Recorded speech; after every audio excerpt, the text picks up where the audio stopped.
Starting a YouTube channel today is very different than when I posted my first video in 2016. Now, since then, I've grown a channel to over 1 million subscribers, and I make a full-time living off of this channel. And so what I want to show you in this video is how I would approach YouTube today if I was starting from scratch. Check this out. I'm out here in Forest. Got myself a breakfast burrito on the way up here. But before I go off into a trail over there somewhere, I want to go through my 6-step strategy that I would use if I was starting a YouTube channel right now, today. Like if I'm making a video right now, this is my first video, this is the 6-step strategy that I would use. And this is what I've learned after years of being on the platform, helping other creators grow their channels, and growing this channel to over 1 million subscribers. I would have a completely different approach now than I did when I first started. And so in this video, what I want to go through is my exact step-by-step method that I would use if I was you and you were trying to start a YouTube channel and get going down this crazy journey of making content. Oh man, I was just adding this Yellowbird ghost pepper hot sauce onto my burrito. And whoa, my mouth is on fire right now. Oh man. Okay, let's get into step 1. Now, the first step in the process is figure out what you're producing. So this is the type of content and the people that you're targeting, and ultimately, like, what are you trying to do? So let's strip this away. Let's go to the very core of why you're going to produce a YouTube channel and why you want to make content. So what is your goal? Are you trying to do this as a full-time career? Are you trying to do this as a part-time career, make a little extra money on the side?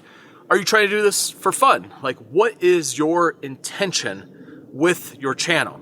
And that's going to help dictate kind of which direction that you go with your content and how you approach the channel.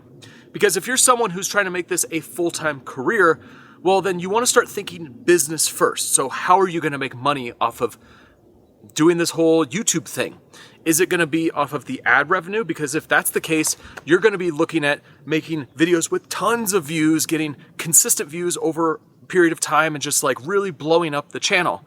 Whereas if you're someone who's going to be making money off of products off of YouTube, then you don't need as many views. You could have a very small channel, but if you have a very targeted specific audience, well, you could create products and solutions for those audiences, and you don't need a ton of people because you're gonna be selling this product to the specific market.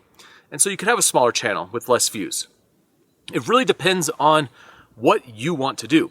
So right now, I want you to think about what is your intention, and I want you to be honest with yourself. Now, I just noticed that my low cut filter was turned on my microphone, so this might sound a little bit different now. However, let's dig a little bit more into this first step. So you want to know your intention. Now, the second part of this is to figure out who you're going to be targeting.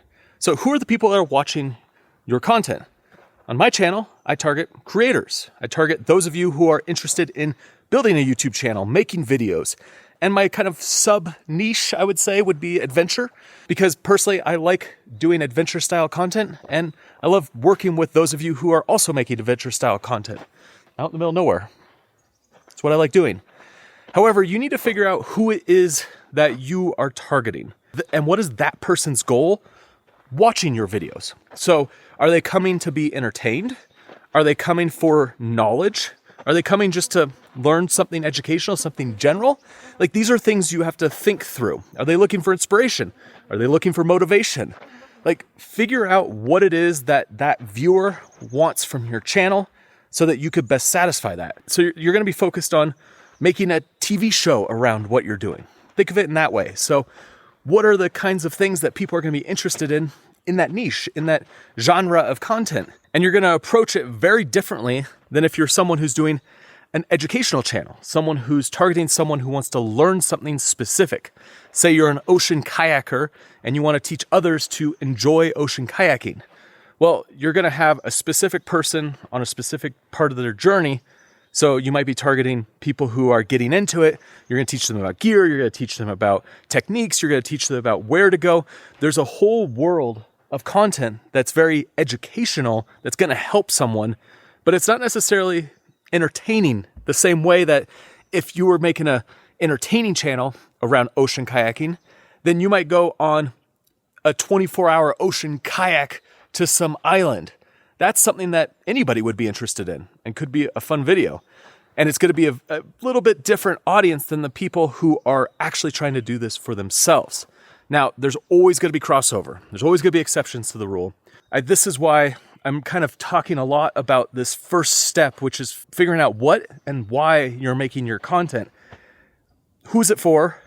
What is their goals from watching your channel? What are your goals as a creator? Like, what do you want to do? You should really think through all of this, and then we can move on to step 2. Okay, step 2, research. This is a very vital part of the whole process and something you're going to continue to do as your channel grows, as you start building your following, because research is going to help you figure out what kind of videos you're going to create. And so right now, if I was starting a channel or if I'm getting going, I would start researching the other creators in this niche of content. The other creators that are targeting the same audience that I'm targeting, and start looking at what's working, seeing what type of videos. And you might find in a niche, there's going to be creators that push more towards entertainment. There's more that push towards educational. There's some that do a blend of both. And you really want to start looking for like what is working for this creator's content.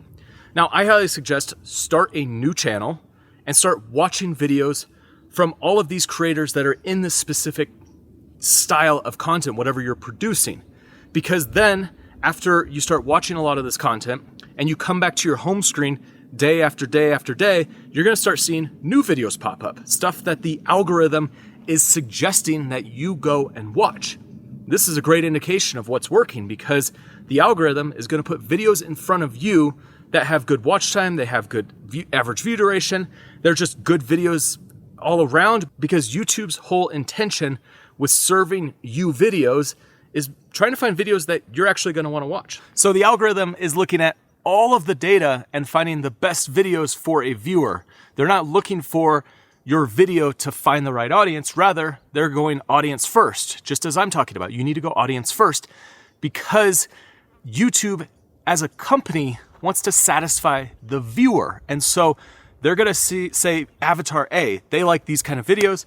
I'm going to show them these other videos that we think they'll like.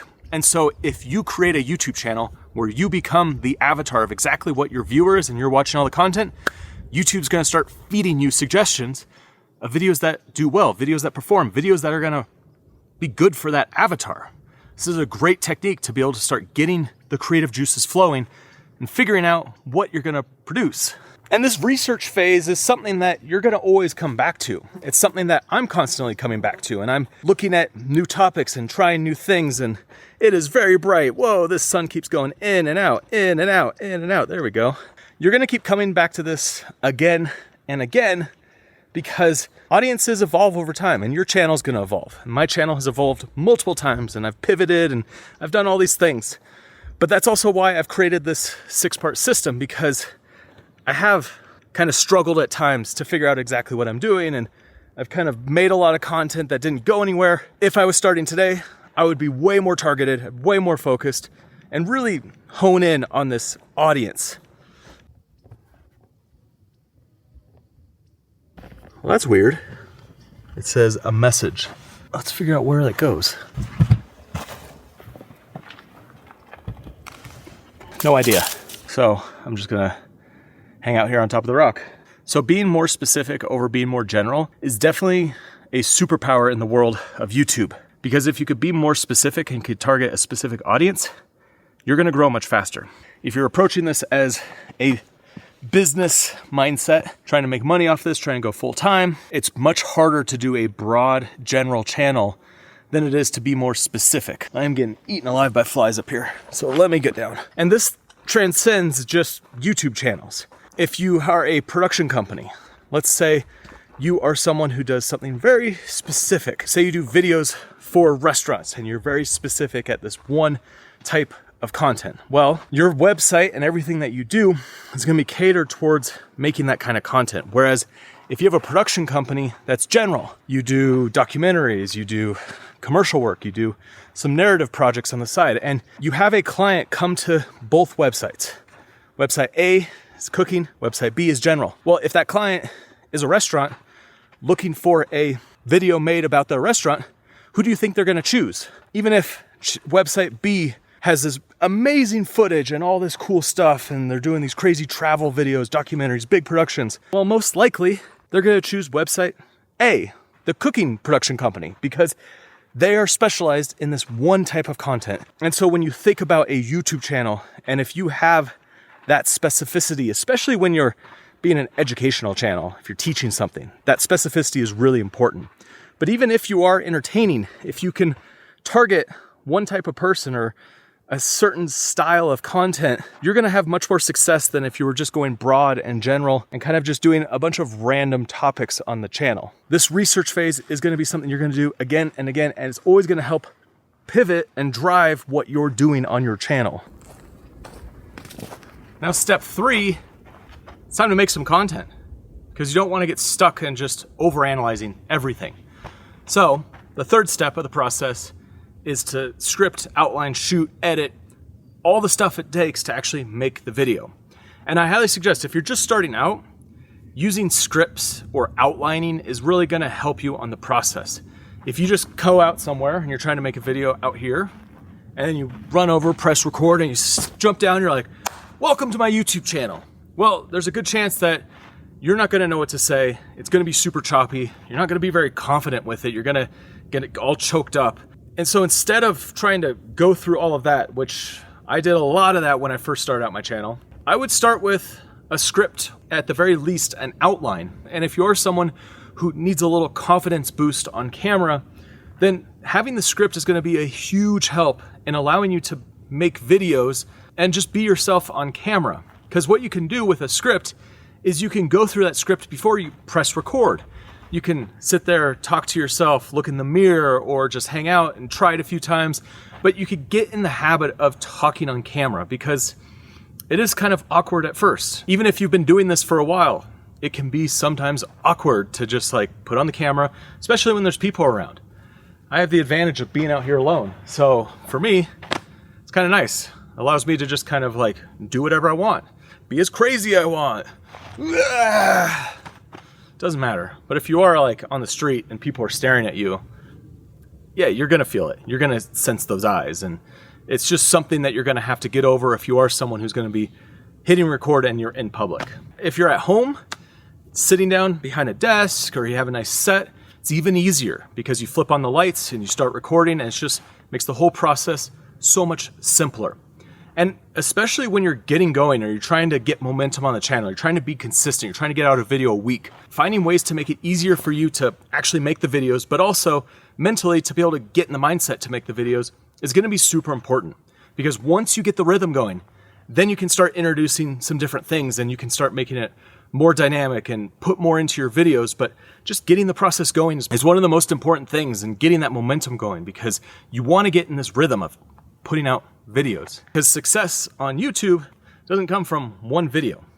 So this step of the process, outline, and then shoot, you have to learn how to use your camera, audio, lighting.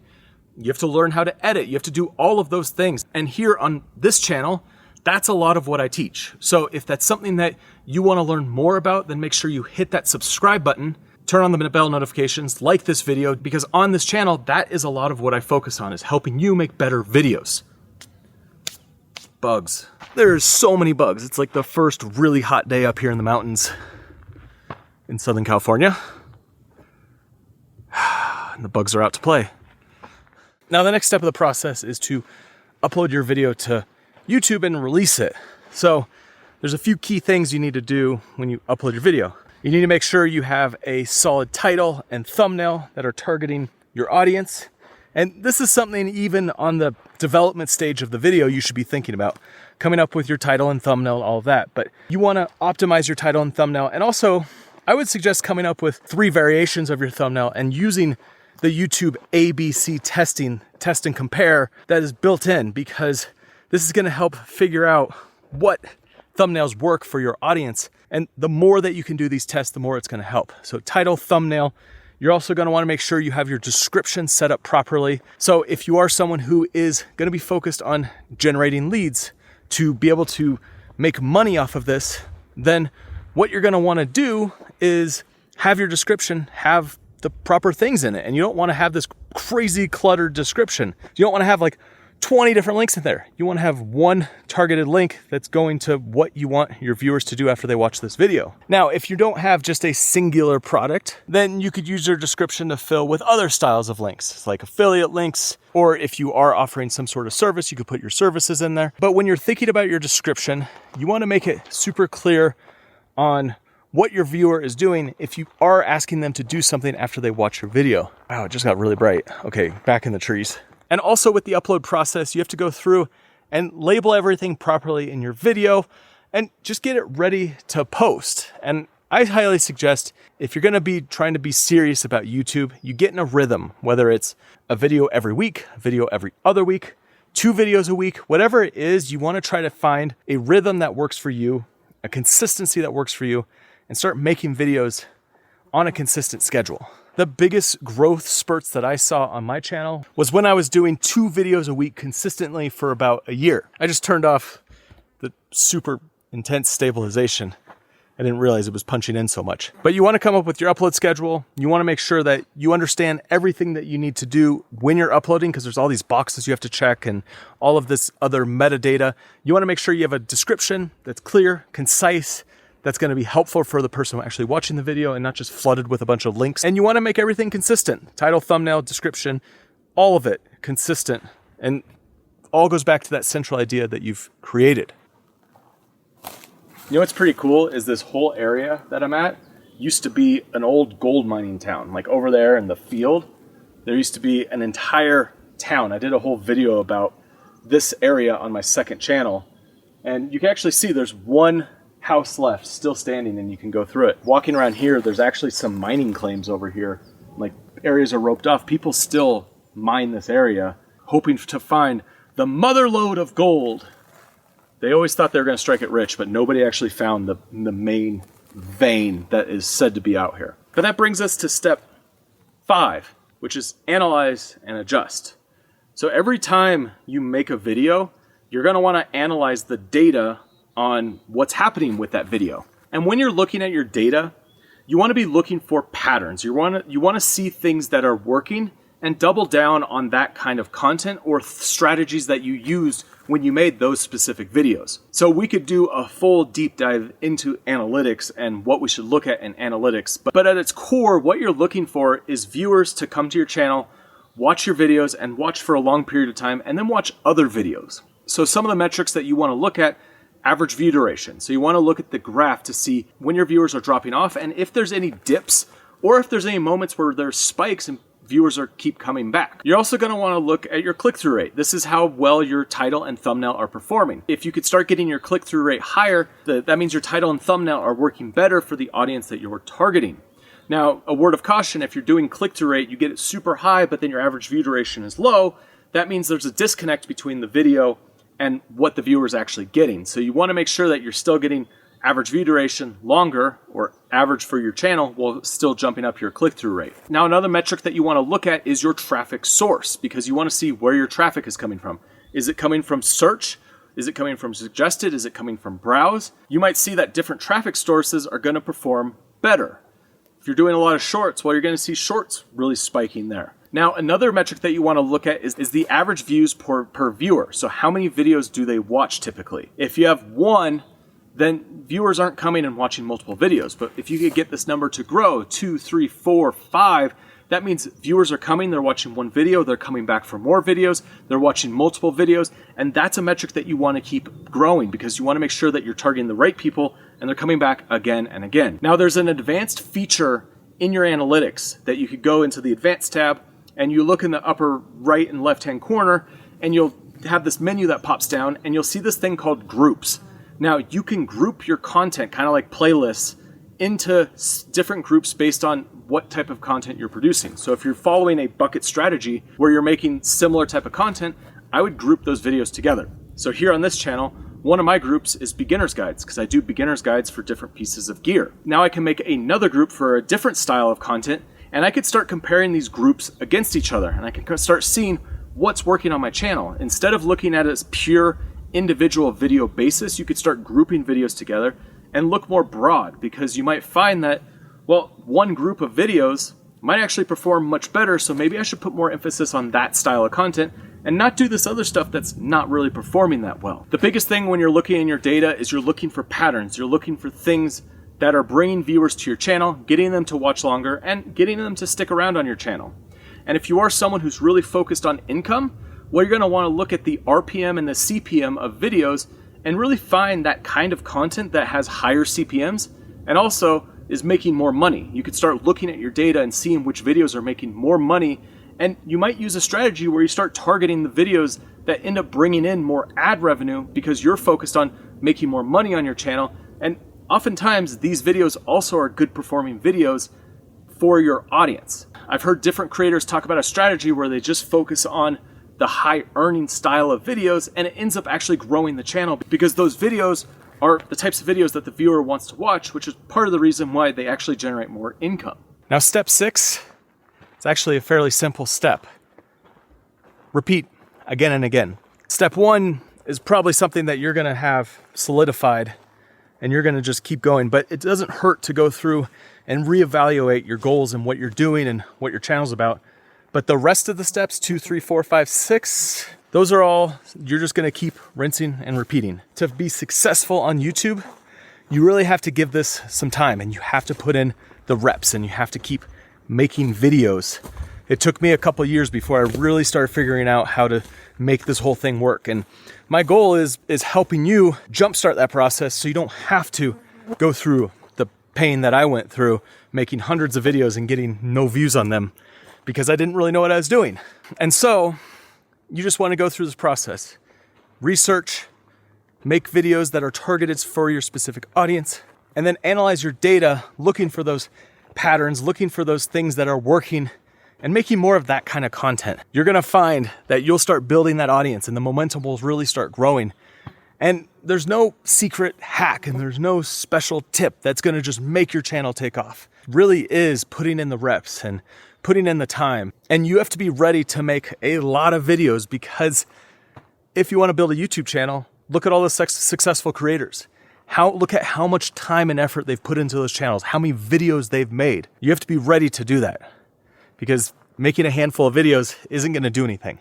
It's all about being consistent over a long period of time. And next, you should check out this video right here, which goes through a 9-shot formula that I use when I'm out filming by myself to make fun adventure videos. I'll see you over there.